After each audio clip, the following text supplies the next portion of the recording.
भारत ने किस मिशन के लिए पहली महिला तथा अश्वेत पुरुष का चयन किया है? आर्टेमिस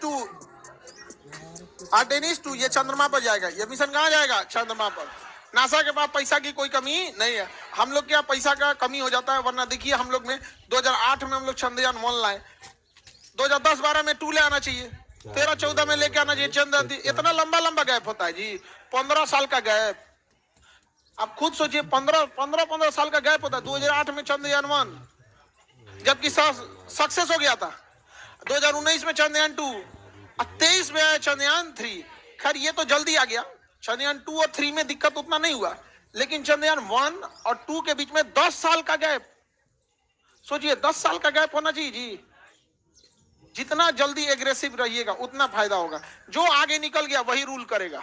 अंतरिक्ष में जो आगे निकल गया वही रूल करेगा। देखिए रॉकेट जो होते हैं ना, वो महंगे इसलिए हो जाते हैं कि वो लौट के नहीं आते हैं।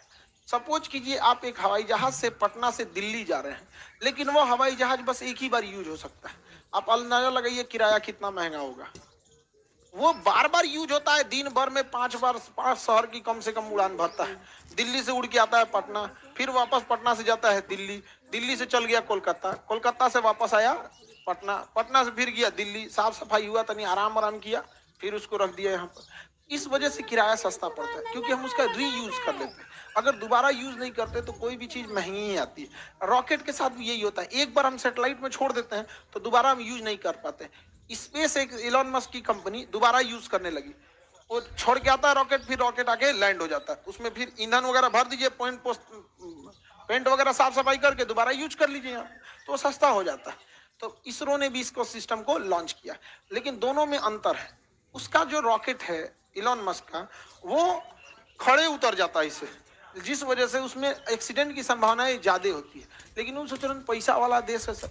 हम लोग का जो रॉकेट है, वो रॉकेट को ऐसे छोड़ देगा अंतरिक्ष में, उसके ऊपर सैटेलाइट लगा दिया जाता है, जाएगा अंतरिक्ष में, छोड़ देगा, और छोड़ने के बाद वो 2 पार्ट में होगा। एक पार्ट अंतरिक्ष में चला जाएगा, वो तो खराब होना ही होना है, और जो नीचे वाला पार्ट है वो छोड़ने के बाद वापस आएगा और जहाज की तरह क्या होगा, लैंड करेगा। ऑटोमेटिक जहाज की तरह क्या होगा, लैंड करेगा रनवे पर। तो कर्नाटक के चित्रदुर्ग एयरबेस पर वायुसेना को बुलाया गया और डीआरडीओ ने कहा कि देखिए हमें कोई धोधड़ मशीन बनाए हैं, ये क्या है आपको मतलब नहीं है, इसको अपने हेलीकॉप्टर में टान लीजिए और ले जाकर अंतरिक्ष में हवा में उड़ाइए और कहीं ले जाकर छोड़ दीजिए। ले गया हेलीकॉप्टर ऊंचाई पे और वहीं ले जाके छोड़ दिया। पूछ रहा है कि टूटे फूटेगा नहीं, तो कह रहा है अरे आप छोड़िए ना जी, टूटे फूटेगा नहीं। जैसे उसको छोड़ा गया हवा में होगा, उसका सेंसर ने भांप लिया, तुरंत विंग्स उसका निकल गया बाहर। विंग्स क्या हो गया, बाहर निकल गया। उसका ऑटो पायलट तुरंत जीपीएस से कनेक्ट हो गया कि हमको जाना कहाँ है, उसको बता दिया गया था, पहले ही गूगल मैप दे दिया गया था, इधर मुड़ो। उसका मुंह वो पट्टी करके छोड़ी थी इसरो एयरफोर्स, तुरंत घूम गया, उन्हें नहीं जी इन्हें जाना यहाँ पे, तुरंत यहाँ से दाहिने बाएं लेफ्ट राइट करके कदम चाल धीमा करके एयरपोर्ट से लाइन अप कर लिया और अपना चक्का बाहर निकाल दिया और उतर गया एयरपोर्ट पर। एयरपोर्ट पे उतरा तो इसका स्पीड बहुत ज्यादा था, देखा कि अरे बाप रे, तो हम हिल जाएंगे एयरपोर्ट के आगे, थुथुर लड़ जाएगा मेरा। दाएं से पिछवाए को पैराशूट खोल दिया, तुरंत पैराशूट खोल दिया यहाँ पे और उतर गया, पूरा सक्सेस हो गया हम लोग का। तो हम लोग के रीयूजेबल रॉकेट में एक्सीडेंट की संभावनाएं कम है। समझ में आ गया कि नहीं आ गया? तो देखिए जरूरत के हिसाब से हम लोग के पास क्या है ना, कि अगर ज्यादा पैसा लॉस होगा ना, तो फिर जो मंत्रिमंडल है या जो सरकार है, वो इसरो को लगेगा कि अरे यार इस पे पैसा बहुत बर्बाद हो रहा है, तो वो लोग भी उसी हिसाब से सोचते हैं। समझ में आ गया कि नहीं आ गया? तो किसके सहयोग से हुआ है? एयरफोर्स ने चिनूक हेलीकॉप्टर में लादा और टांग गिरा दिया उसको। एयरफोर्स वाला परेशान थे कौन सी गिरवा रहा है हमसे, लेकिन बाद में क्या हो गया, सक्सेस हो गया यहाँ पर।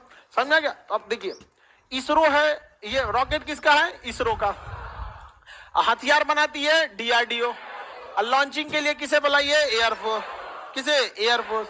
समझ में आ गया कि नहीं? इंटीग्रेटेड होते हैं सब। तो आप ये मत समझिएगा कि अंतरिक्ष कार्यक्रम सेना के काम में नहीं आएगा।